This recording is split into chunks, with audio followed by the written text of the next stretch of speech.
여러분들이 희롱당하고 어려움을 당하고 고통당할 때 하나님은 절대로 여러분들을 외면하는 게 아닙니다. 다 지켜보고 있습니다. 끝까지 지켜보고 있습니다. 그런데 거기서 철부지처럼 하나님을 원망하고 에이, 하나님이 진짜 있나 없나, 이런 하나님, 응답도 없는 하나님 내가 왜 믿어?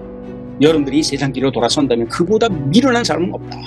하나님은 절대로 침묵하는 분이 아니에요. 지켜보는 것도 하나님의 긍휼이요, 하나님의 사랑이고 하나님의 관심의 사인입니다. 그걸 우리는 전혀 이상하게 생각하지 말자는 거죠.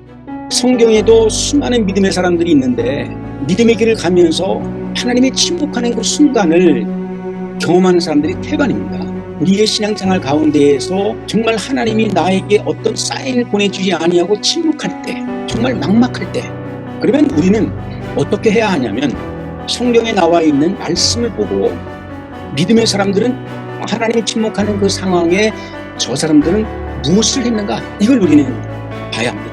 형들에게 팔려서 자기가 총리가 될 때까지 얼마나 긴 세월이 있었어요. 요셉이 고생한 걸 다 알고 있잖아요. 그 침묵하는 그 기간은 하나님이 침묵한 게 아니라는 거예요.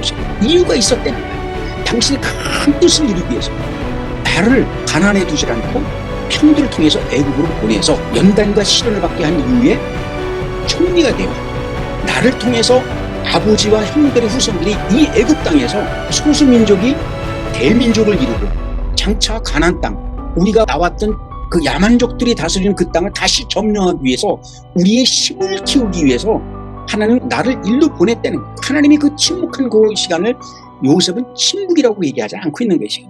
앞으로의 430년 동안 애굽에서 있는 이 모든 고통과 고난조차도 하나님이 침묵한 게 아니라 큰 민족을 이루기 위한 연단과 훈련의 과정이라고 지금 요셉은 예언적으로 얘기해주고 있는 것이다.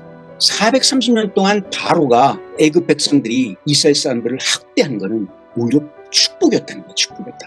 하나님은 그들에게 섞이지 않게 하기 위해서, 그래서 10가지 재앙을 일으킬 때 보면 바로 왕을 여호와 하나님께서 강팍하게 하시니 그랬다고.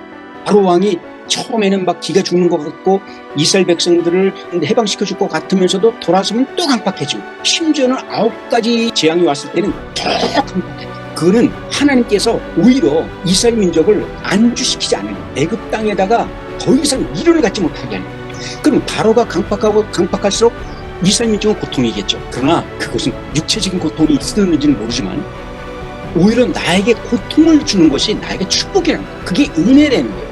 내가 있을 자리가 아니기 때문에 하나님은 주위 사람들에게 고통을 줘서라도 나를 빨리 거기서 해방시키려고 하는 하나님의 계획이 있었다는 거죠. 하나님이 애굽으로 430년 동안 그들이 고통당할 때 함께 있었다고 얘기합니다. 그리고 모세라는 사람을 아주 위대한 지도자로 만들기 위해서 철저한 계획 속에 하나님은 그 밑그림을 다 그리고 있었던 거예요. 여호사를 만들고 아론을 만들고 전부 다 출애굽하기 위한 하나님의 모든 계획을 각 처소에 가정마다 이스라엘 사람들이 사는 모든 지역마다 특별한 계획을 이미 430년 전에 밑그림을 그려놓고 하나님의 그 때를 기다리면서 그들이 성장하는 과정을 지켜보고 있었다는 거예요. 내가 좀 건강에 이상신하고 오거나 가정에 우환이 생기면 우리는 막 호들갑을 떱니다. 하나님의 침묵하는 기간으로 우리는 살아야 됩니다.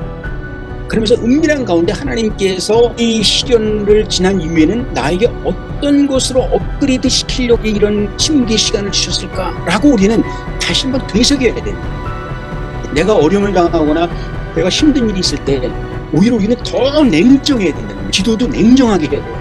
자기 자신과 내 가족을 돌아봐야 돼요. 내가 지금 하나님 앞에 어떻게 서 있는가. 하나님의 잣대로 나를 바라봐야 되는 거예요. 내가 지금 잘 가고 있는지, 내 신앙 상태는 어떤지, 내 심리 상태는 어떤지. 그랬을 때 거기서 우리는 하나님의 침묵을 깨고 나를 더 한 단계 높여주는 그 단계로 하나님 나를 끌어가기 위한 것이다.